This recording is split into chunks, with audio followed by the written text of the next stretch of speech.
Welcome back to another Not So Average Jane podcast, where today I have the pleasure of chatting with Ashley Paminto. Thank you, Ashley, for joining me today.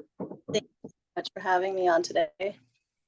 I appreciate you taking the time to come forward and, showcase a little vulnerability to the world and share your story. And let's just dive right in and start with your enlistment story. Of course, it was a crazy story. It was 2006. I had just turned 20. And when I was 18, I remember my aunt calling me asking when I was joining the Army, because she wanted me to go when I was 18. But at 20, I had lived right outside Vegas. My life got kind of crazy. And I was like, it's time for me to join the military. It's time for me to go, get out of here, do something with my life. So I joined the military straight out of Vegas. Okay, so this is crazy because for the audience, I don't really vet my vets, for lack of a better term. I like to keep these conversations as organic as possible, so I do minimal research. The only qualification is that you're a woman and that you're a combat veteran. So, Ashley, do you know I'm from Las Vegas? No, I did not know that. So I grew up there. I enlisted out of Las Vegas as well. I lived there up until 2015. Oh, wow. Minus my deployment and being in Fort Lewis, Washington for a bit. But yeah, so interesting. Yeah, I lived right in Beatty, Nevada. Yeah. Yeah, and then I joined in Vegas because I was like, it's closest recruitment center. So is that where you grew up, was in Beatty? No, so I'm Oh, from Sacramento, California. And okay. then I was with my high school sweetheart. And then his family moved to Beatty. And then we just kind of followed. And then I was like, this is too much of a small town. I need to go explore the world. I was Yeah. tired of small Yeah. town and the craziness of that. Yeah, Beatty is tiny. I don't know about like current, but definitely back then it's tiny. Okay, so yeah, small world indeed. So what branch did you enlist? I joined the Army. And then when I joined, we had to go to Salt Lake City for Mhm. Yeah, this feels all too familiar. remember that. For MEP? Yep. And they were like, I don't know why, but on my recruitment papers from Vegas, it said I was a male. So I was like, definitely not a male. And when I Yeah. got all these infantry jobs and stuff, and I'm like, are females allowed to do that now? And they were like, no, that's really weird. So I You joined. went into MEPS with them thinking that they were getting ready to process and evaluate a male, and Yes, based on your ASVAB scores and whatever, they were teeing you up for male specific male job. specific. Yes. Cool. All right, continue. Yeah. Yeah. And I showed up and they're like, you're definitely not a male. I was like, no, not a male. Thank you for So, recognizing. right. So, yeah, I joined the Army as a 92 Yankee unit supply specialist. Great. And so supplied Jackson then, right? Fort Jackson in Yeah. July 26th, 2006. Some dates you just don't forget. Yeah. Yeah. No kidding. So off to basic training, is your AIT in Jackson as well? No, mine was in Fort Lee, Virginia. Okay.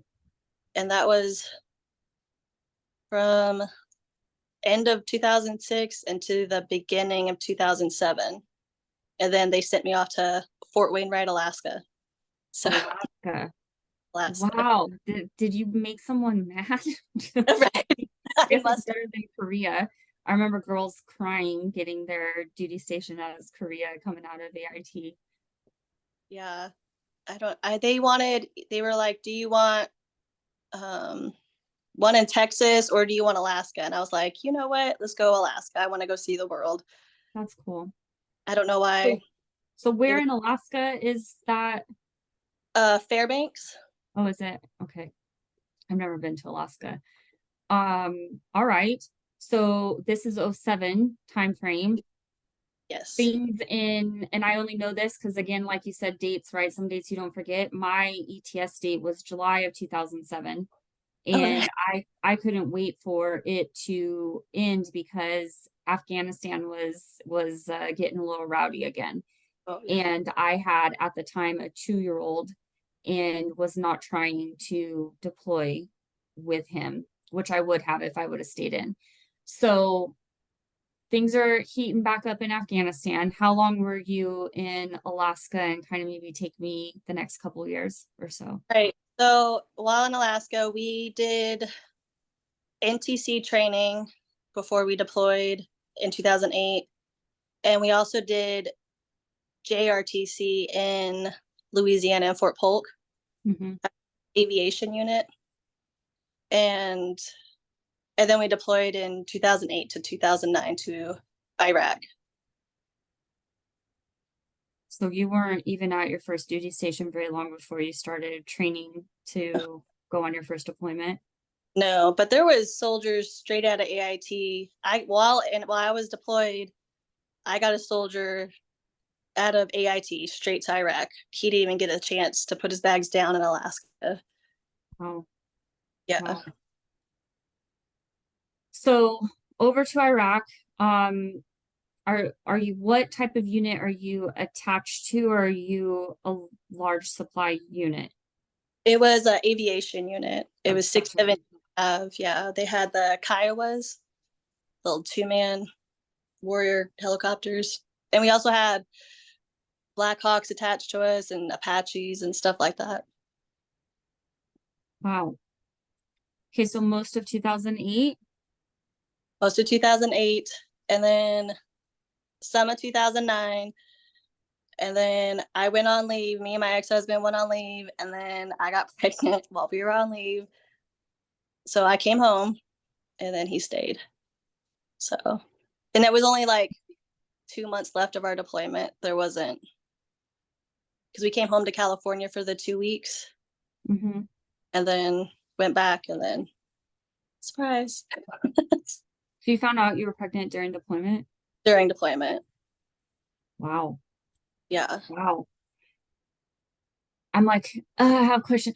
How, There's so so much question. some background. So like I've been asked about women being deployed and how we deal with like our menstrual cycles and stuff. Oh man. Because I was talking, because when I was there, and I'm not sure entirely of your situation, but when I was there, our bathroom situation was trenches and cardboard boxes essentially, and like makeshift situations, not the entire time but for a large majority. And so people are like, well, what do you do about that? And I'm like, I didn't have a menstrual cycle because we either did one of two things typically, or Mother Nature kind of took care of it, in that we were on the pill but skipped the sugar pills, so you just stayed on the hormone pills all the time, or we got the Depo-Provera shot, which is what I did. And they loaded us up on dosages before we left. And then we'd just go around and find a medic to, bum a needle from. And I've injected myself. Like, this is like not safe or Right. sanitary, or probably not, like, now that I say it out loud, I'm like, wow, yeah, totally. Anyway, Right. um or just the stress and malnutrition of everything, you just don't have your menstrual cycle. So I get my curiosity, my questions are around Right. all of that, and then you going home and getting pregnant. Right. So as for menstrual cycle, I remember in basic, I was worried and terrified because I think me going into basic, I was terrified how am I supposed to wear my hair, how am I supposed to do every little thing. I was so nervous. Mhm. And I was about menstrual cycles, and I didn't get one the whole time in basic training. Yeah, And me then neither. your body's just go, go, go. It's like gymnasts, they don't really get their menstrual cycles either. And then Iraq, I don't really remember getting my menstrual cycle, but that also, like I always say, my baby, my 14-year-old, my daughter, she saved me because if I didn't get pregnant, the doctors would not have found my kidney disease and I probably would not have been here today. So, like, she's my saving grace. Like, she's irritates my soul because that's my child. She's 14. Wow, I can relate on so many levels. Okay. All right. So, yeah. So back to the deployment, you're attached to an aviation unit. For Right. some of our listeners who aren't prior military, maybe you could elaborate a little on what your specific job role entails, and even more specifically, being attached to an aviation unit. Yeah, it got crazy in Iraq too, because I worked in the S4 shop, which is the supply for the whole unit. You look after everybody and make sure everybody's kind of covered, because then you have your unit supply personnel in each troop too. So they make sure their own people are okay. And then we kind of look over everybody and we order the supplies they need. And before we left, we had to make sure everybody was combat ready. So we were going to the classes to put your gear together, and they got the new gear came in. So we had to teach people how to use that gear. And I also had to make sure purchasing and working with one of our majors and making sure everything's right money wise. And that got crazy while in Iraq, because we were audited pretty bad in Iraq. So that got crazy. But yeah, and then we were deployed. A lot of mess individuals happened, and I got moved down to a supply room, which I'd never been in a supply room because I've only worked in the S4 shop. And then I was working under a commander and first sergeant that I was the only female in that unit, in that troop, and I did not get treated well there. So that was really messy too. But making sure all the supplies were there. The commander has everything, because it's commander's list, all his property that he signs for, and I had to make sure everything was there and accounted for. Sensitive items, non-sensitive items, anything the troops needed, I had to make sure they were provided for. It's a big responsibility, right? Yeah. One of my closest friends, she was our supply when we were deployed, and she just got promoted this past weekend to lieutenant colonel. So it's crazy to see her come full circle, but she's a badass. I need to have her on if I could get her to put some time aside. But so only female in the unit, and In you're that, attached yeah, in the troop, not the whole to the unit troop. as a that one troop. Yeah. But the majority of your interactions with any other women didn't exist. Not really. Oh. So, do you mind talking about and elaborating some more on when you say you weren't treated well? Like, what does that mean? I remember at the time explaining it like this. It's because there was an older military male mentality of, one, women shouldn't be in the military in general. Why are we at war? Like, their wives were at home, so why am I there? If they didn't like a certain something that came in supply wise, like a certain coffee would come in and they didn't like that brand, I would get yelled at, or for whatever reasons, just stupid, petty little things, just because they wanted to show male dominance over a female, that they would try to do anything they could. But Did you have male peers that you saw were treated differently than you? oh, Whether absolutely. supply, yeah. Yeah. Um, yeah, they were definitely treated much differently than I was.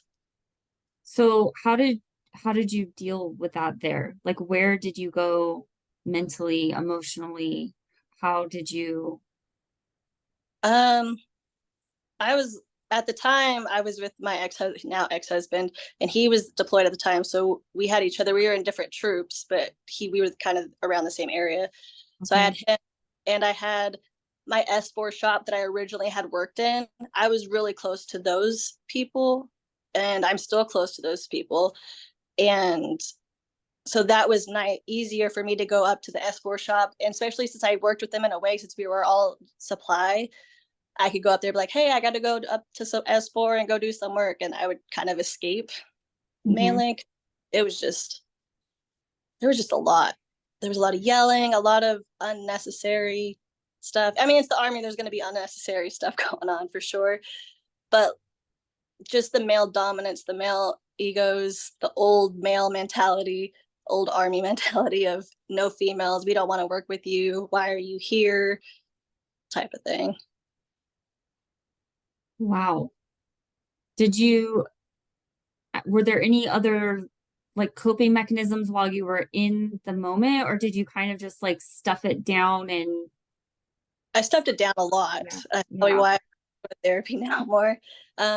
Music has always been an outlet. So I remember I had my soldier there that we worked together, and we listened to a lot of music, and I'm in music therapy now at the VA. So I think music has always been an outlet for me. It always been kind of calming and helps me out to manage my emotions. So yeah. So how approximately how long were you in Iraq before you came home on leave? I was, I can't And remember, it's okay if you, June, July.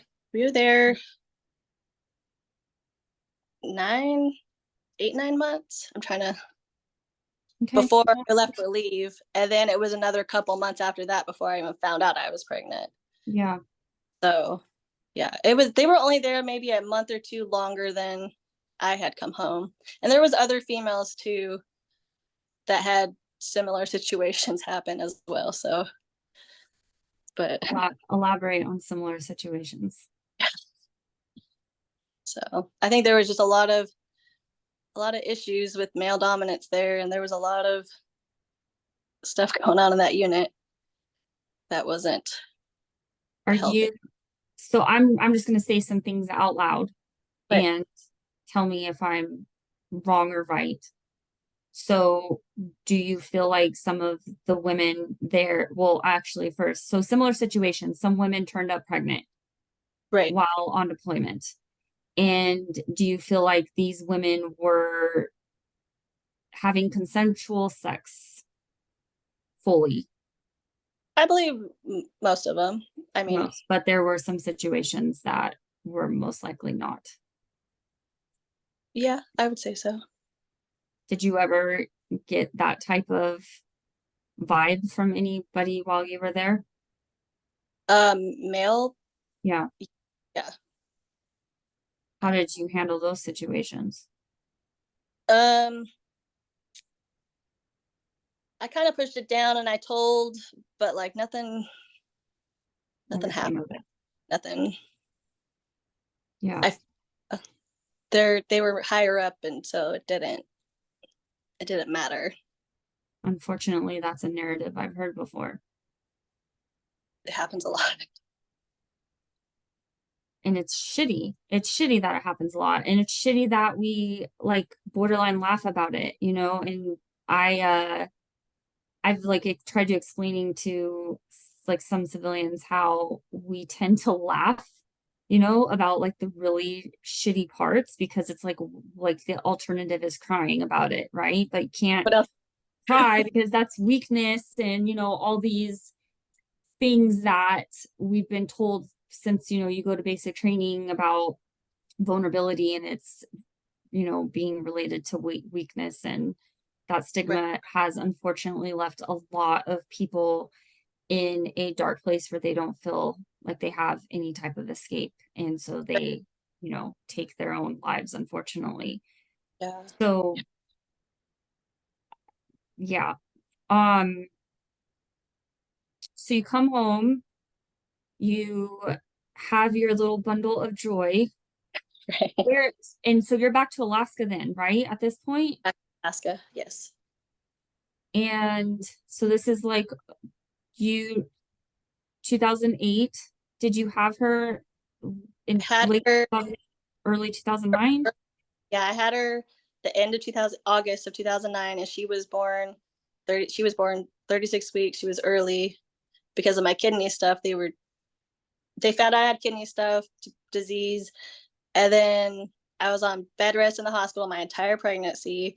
oh So my I god didn't even do anything Army. Like I didn't. I was in a hospital. Like it was a civilian hospital in Anchorage. So we were in Fairbanks, which is a good 6 hour drive, like in the summertime, Alaska. yeah So I wasn't close to anybody. Luckily, my mom got to come up and be with me for the last part of the pregnancy. But yeah, and then once I had her in August, and then had my 6 weeks maternity leave, and I tried to go back to work, and everybody's like still coming back from deployment and everything. Still, everybody's coming back from leave. It's all that in between part. Mhm. And I'm like, hey, I'm back. Everybody's like, well, we don't know where to put you right now. So I just kind of didn't really do much of anything except S4 work supply, like back in S4, um, because of my kidney stuff. And then I was going to get a med board, and that took a couple years. It took a So couple years for you to get a med board. yeah, I didn't get out 2011. I finally, the beginning of 2011, I was finally med boarded out. Why did it take so long? I don't know. I don't know. There was, I it know was, that's kind of like a stupid question, but I feel like back then, I don't know how it is now because I haven't been in uh, forever, but back then they always said it's going to take a good couple years to even get out. Like they would try to keep you as long as they can. Like my unit went on another deployment and I was rear D trying to still get out. okay. I'm just like looking at the timeline here. So did you originally enlist for 6 years? No, I did Or 4. 4? They extended my time. I was gonna say, because then you should have been ETSing around 2010, right? Yeah. And they extended it because the med board wasn't done, finished, all the doctors and all that other, whatever they have to do.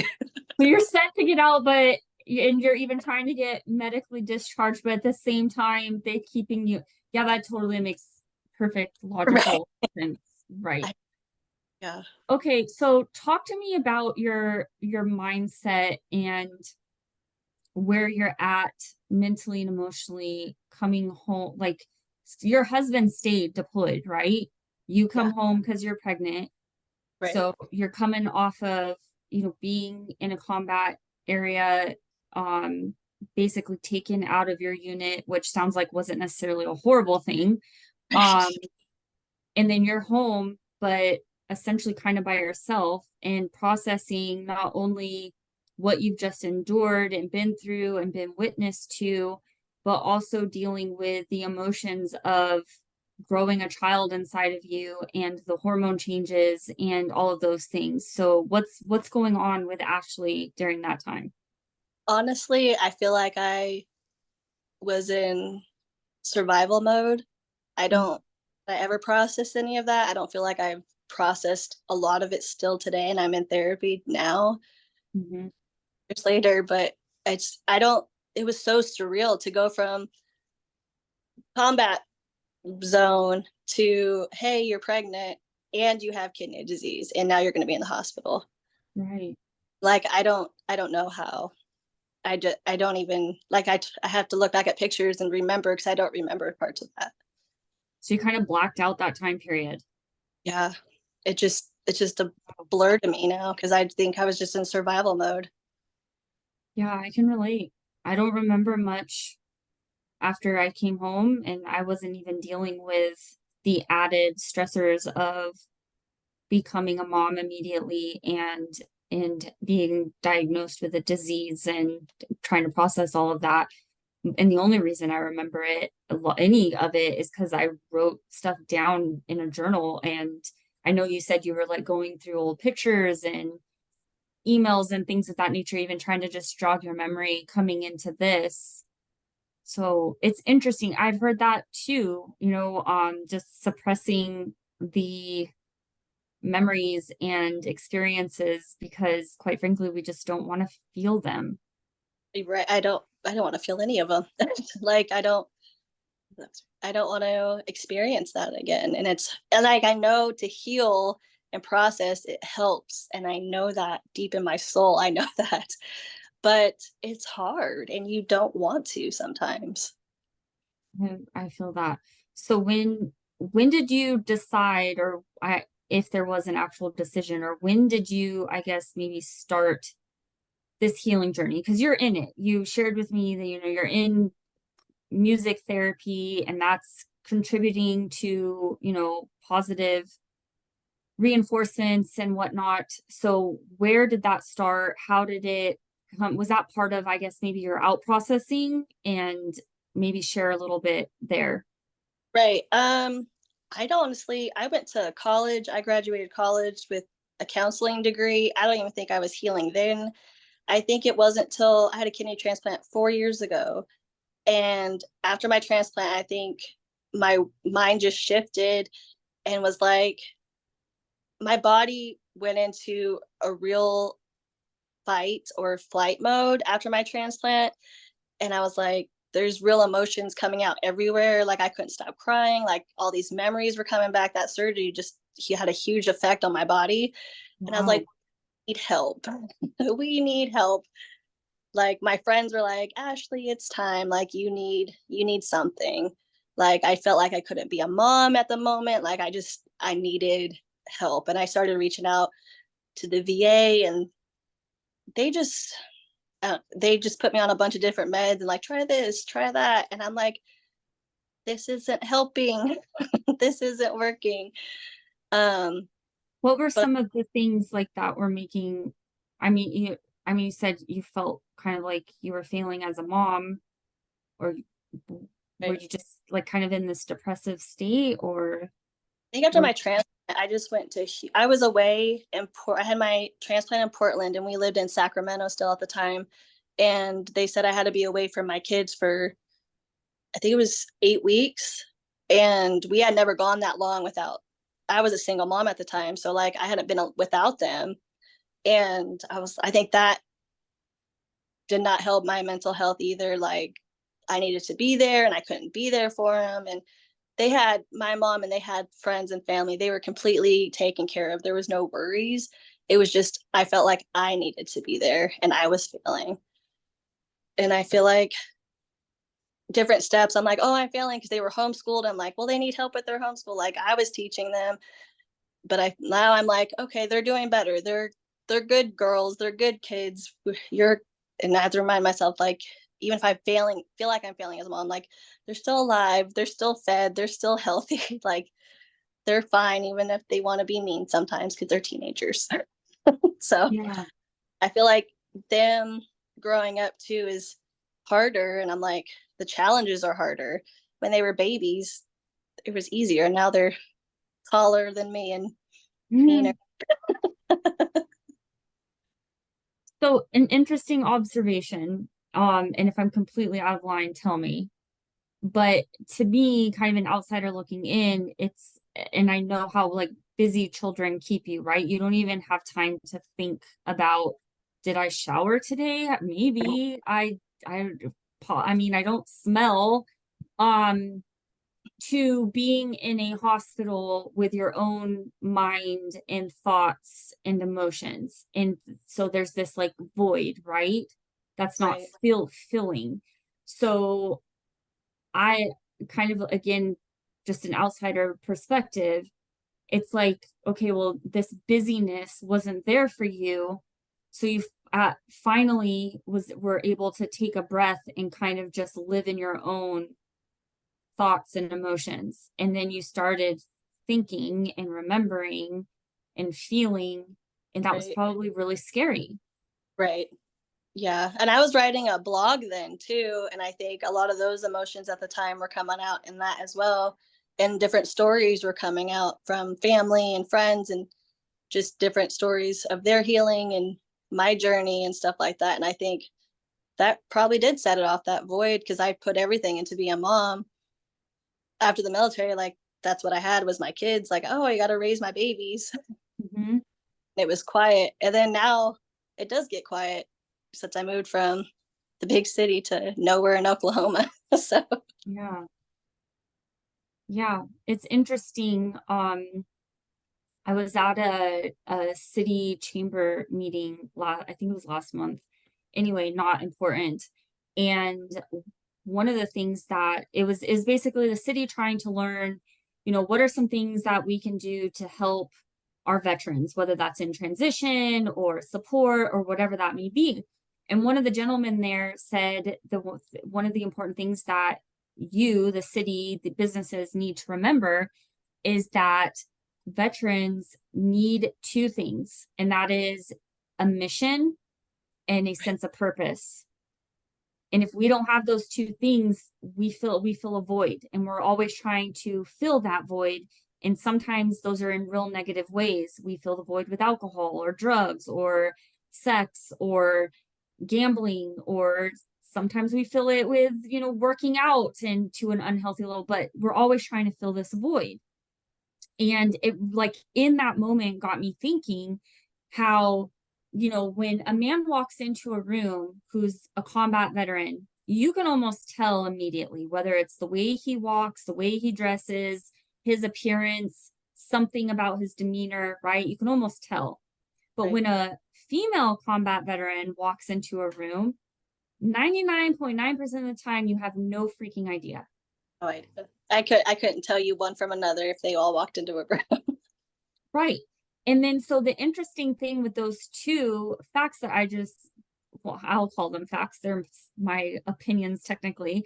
Those two opinions of mine is that also, in conjunction with that, people tend to think that women are fulfilled with the purpose of being a mother.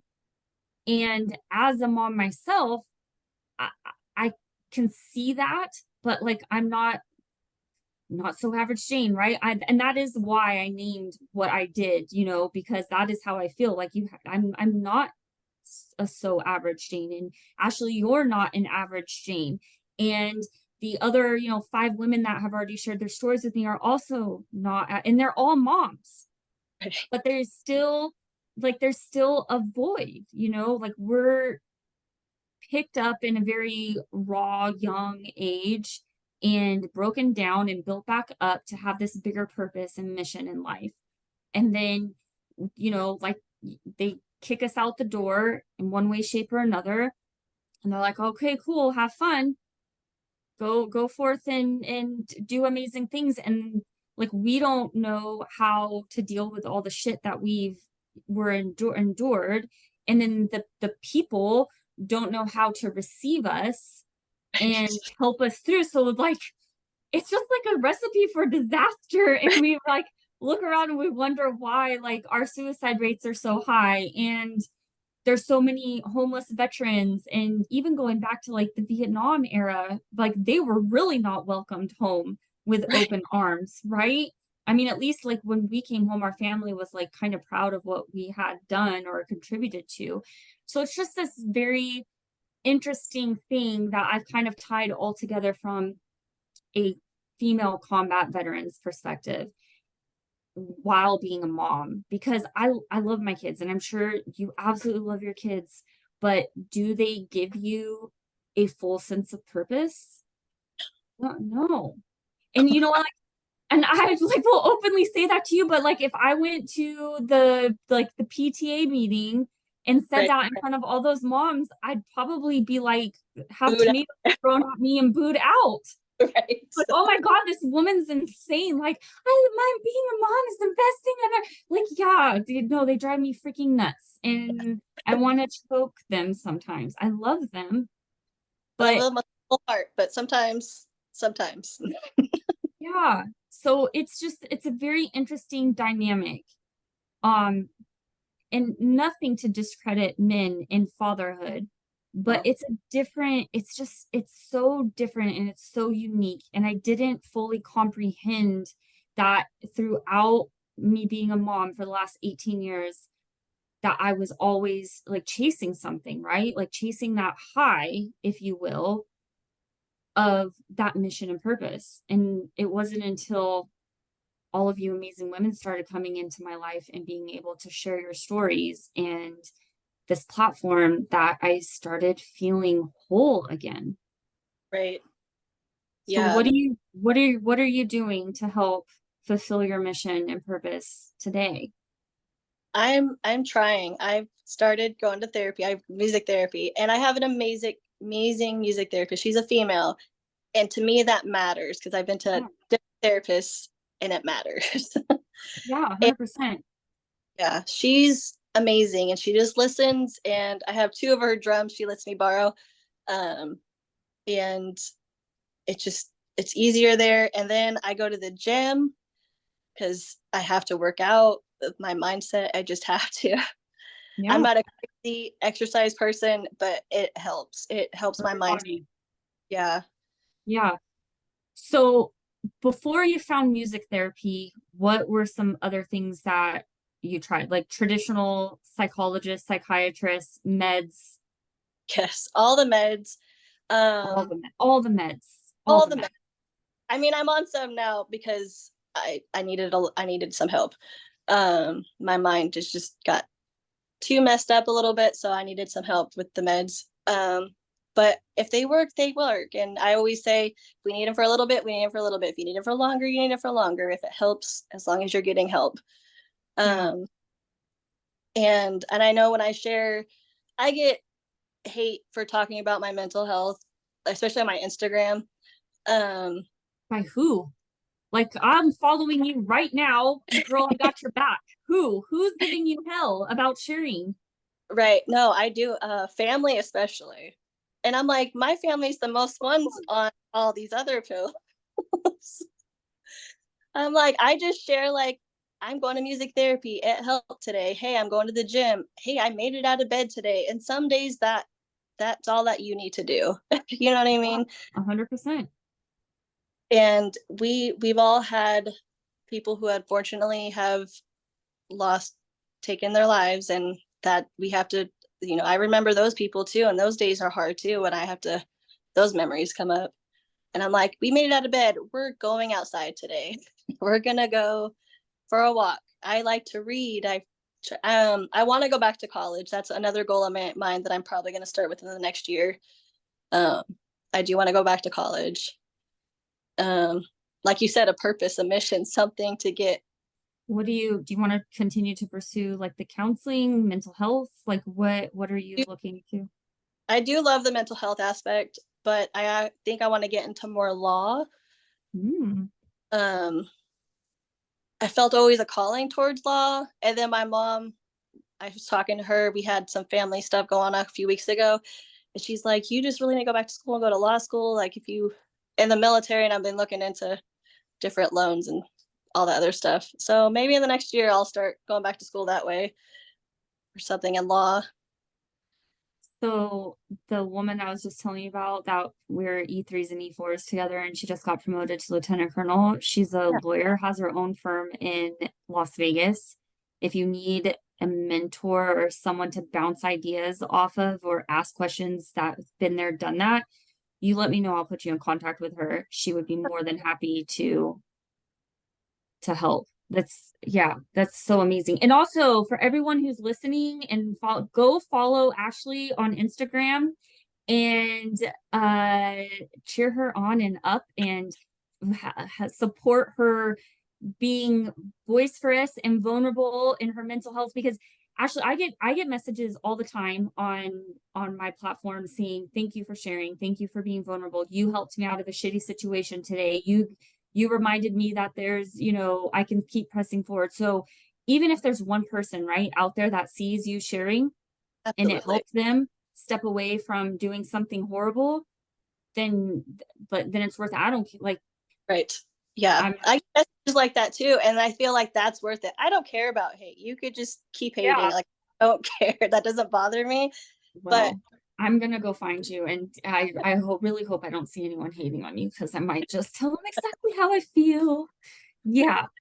Okay. So how did was I'm learning a lot about the VA. So interesting enough, I just had my first VA appointment 3 weeks ago. oh, I think I I saw that on your TikTok, I think. Yeah, I've avoided it like the plague because when I got out in '07, actually rewind, when I came home from deployment, the end of '03, beginning of '04, if you were diagnosed with PTSD, they were ripping your security clearance from you. Oh my And gosh. yep, it was an automatic thing. And I heard about that happening a couple times and I was like, well, F that. My entire career has been on the fact that I have a top secret security clearance. I still have one today. And I I was petrified. Right. So I just dealt with it. And then I think it was around 2007, 2008 that they passed something, I don't, a bill, a waiver, a law, of whatever, and that you would not be automatically have your clearance ripped from you. Okay. You would be further evaluated.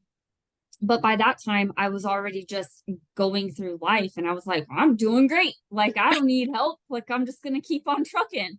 Right. Right. And, still had that mentality of, crying or talking about it or any of those things was a sign of weakness. And then at that point, I had stuffed it so deep down inside that I was like, yeah, I don't want to talk about any of that. Right.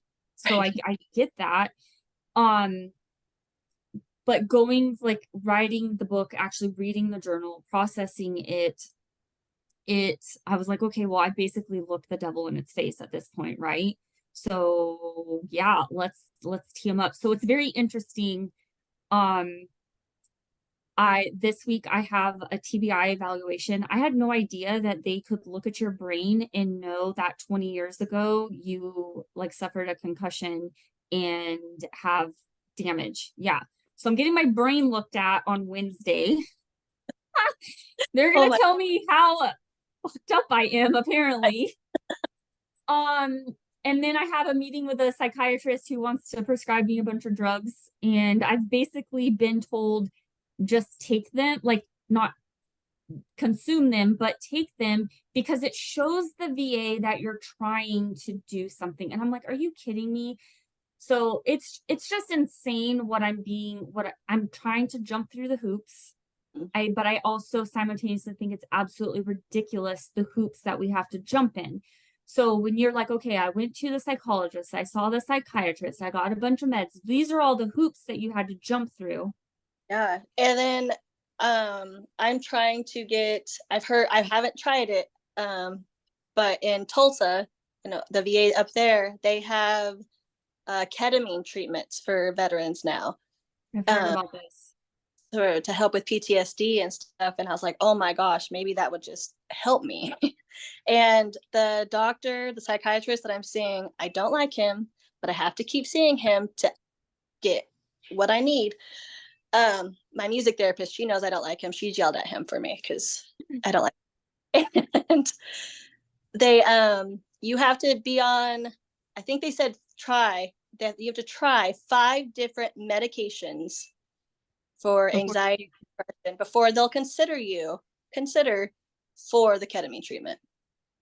so what are some of the documented symptoms of your PTSD? Depression, anxiety? Yeah, I have severe depression. I have anxiety through the roof. But I had kidney transplant, so my kidney transplant meds affect all that as well.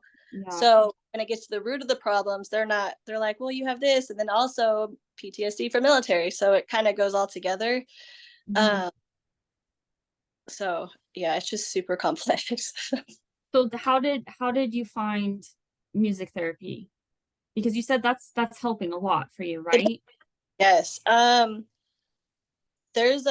started seeing, I was being jumped around at the VA like they like to do.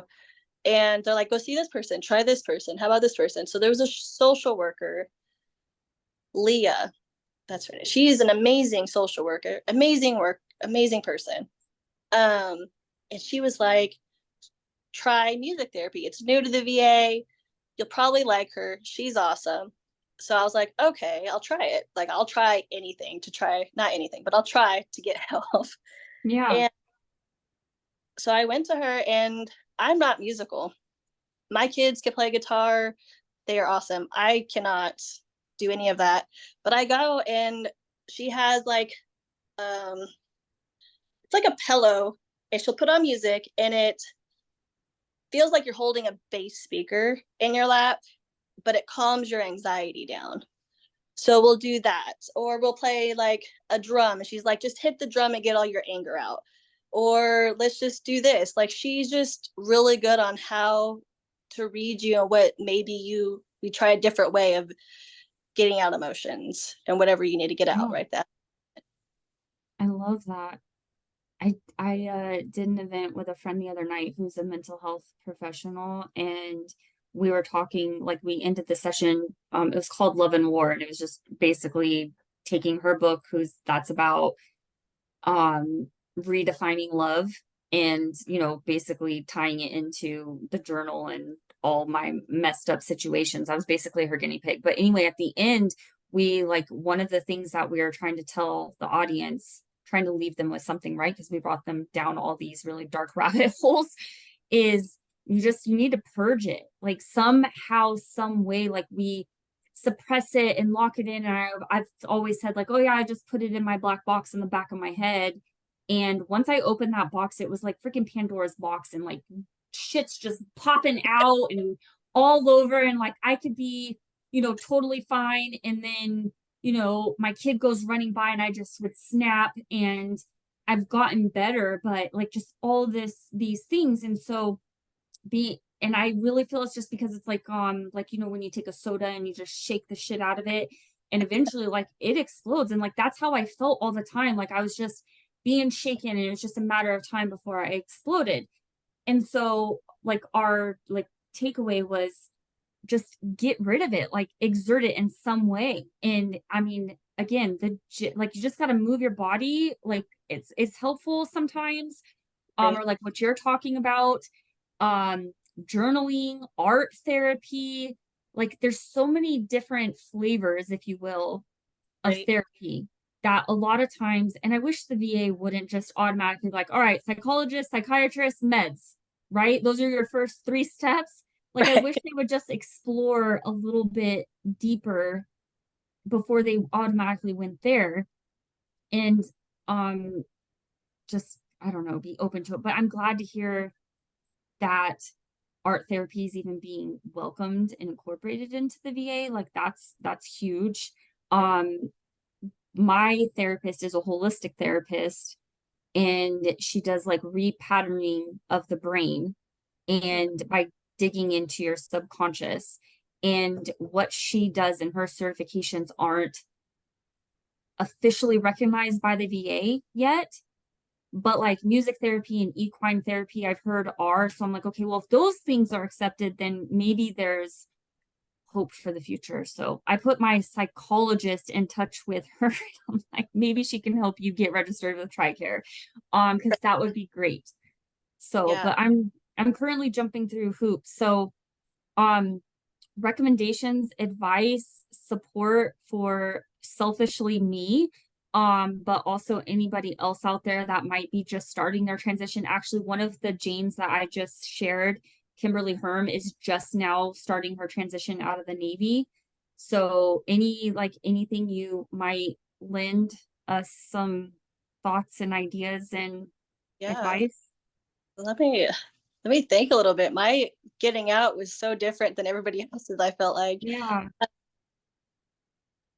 But it's gonna be hard. It's so different. I don't even know really how to explain it. Like life, people aren't the same either. Like you're gonna expect to go to a job and rules and regulations, and people aren't the same in the military. They don't care.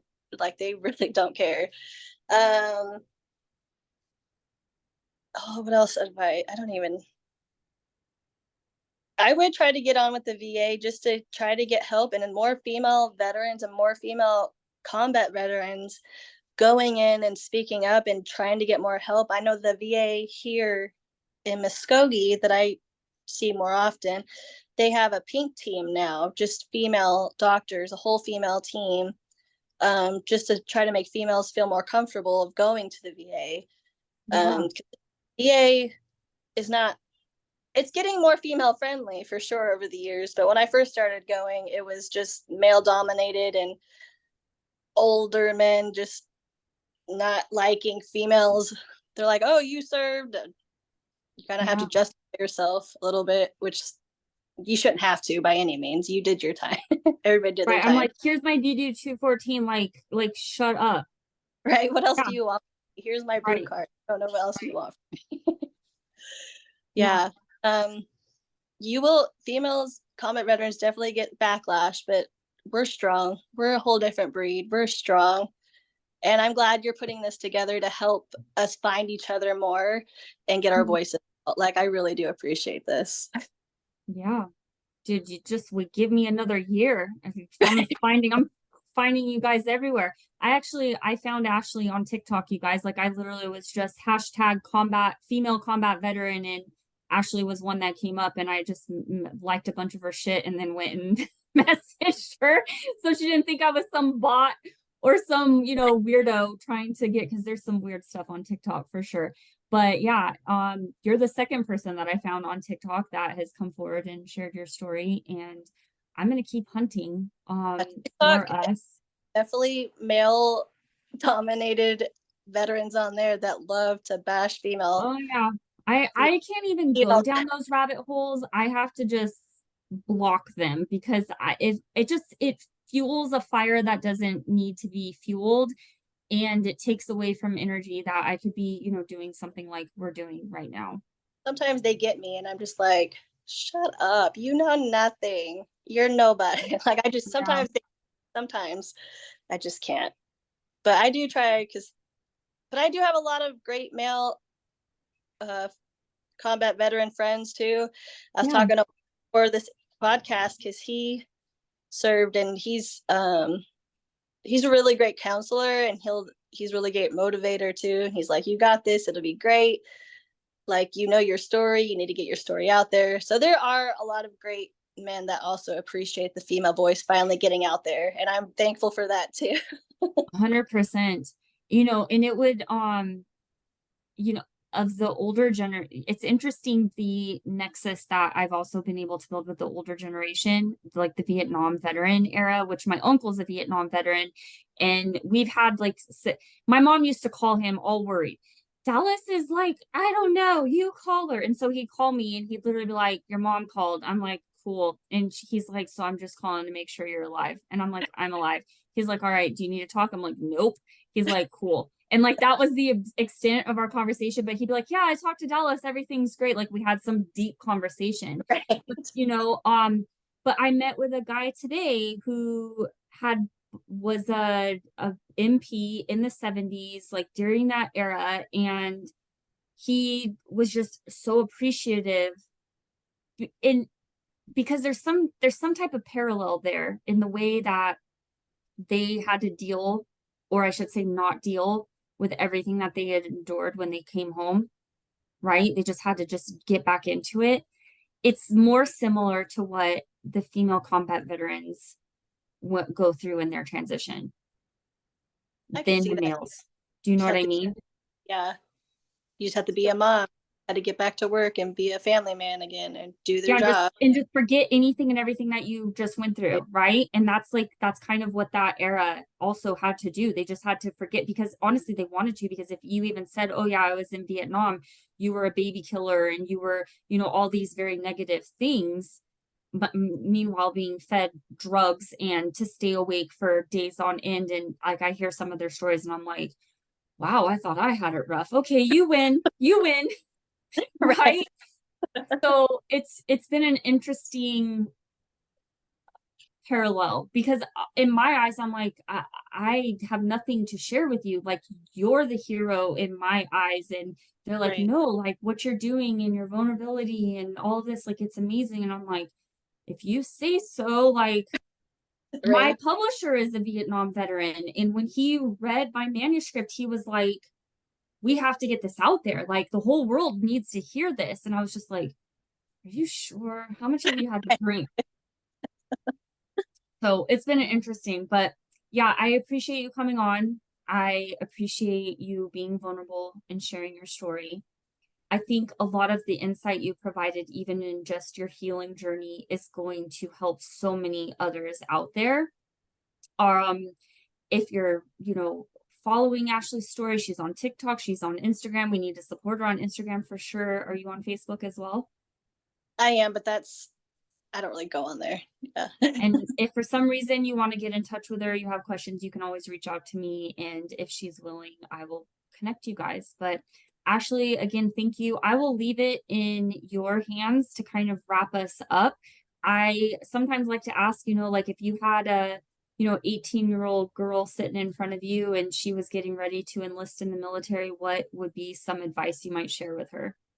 Yeah, for sure. 18-year-old, maybe I'll just talk to my 18-year-old self saying, Yeah. um, one, I only want to say this because it's happening more frequently. Don't get married just because you're joining the military. Let's not do that anymore. Like, let's just not. Um, and it's not the end of the, like, you're beginning such an incredible journey, and it's scary and fun, and it's going to be tough, but you are so strong and you could do anything, and you're just amazing. All of you guys are amazing. And I want to say also, if you're reaching out for help, like I've tried so many different outlets, keep looking, and I promise there's something gonna help you. There's something. Music therapy is helping me, but I know there's many other outlets to get help, and don't stop looking for help. Yes. Wonderful way to end. Again, thank you, Ashley. And I can't wait to meet you in person because it's going to happen one day. Yes, I'm so excited to meet you. Okay. Be sure to subscribe for more episodes of the Not So Average Jane podcast.